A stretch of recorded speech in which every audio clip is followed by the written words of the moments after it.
Big change could be coming to Detroit's riverfront. That's right. The Pistons want to build a new sports facility at the old Uniroyal tire factory site. And it could become home to Detroit's future WNBA team. But the land needs major cleanup from decades of contamination. Tonight, city officials and Pistons representatives are meeting with residents about the proposal. 7 News Detroit reporter Tara Braddock shows us what it'll take to make the site safe and how this project could transform the long vacant riverfront.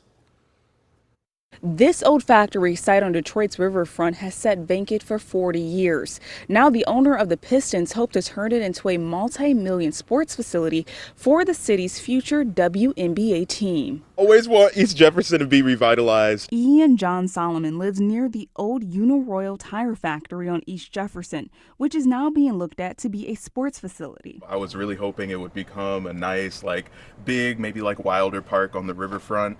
But I also understand that there's problem with the soil and, with there being a previous factory there. And I also spoke to another Detroit resident who says she's excited to see the site being redeveloped. I think it'll bring a lot of things to the Detroit area, especially for young women that want to be in the sport. Representatives from the Pistons say the plan is to put a women's basketball facility in youth sports fields on the 42-acre site.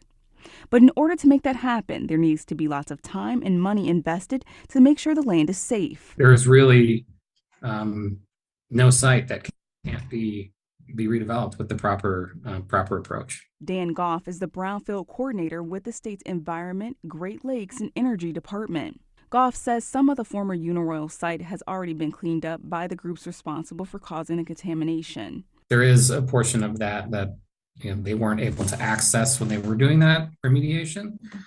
So there is still some work to do.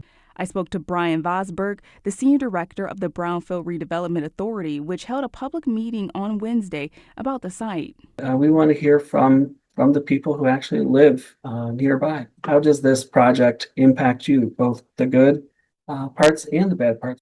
Before anything could be built on this site, the Pistons need to get approval from the Brownfield Redevelopment Authority and Detroit City Council. And if all goes well, construction could start on the site in 2027. On the riverfront, Tara Braddock, 7 News Detroit. Thank you so much, Tara.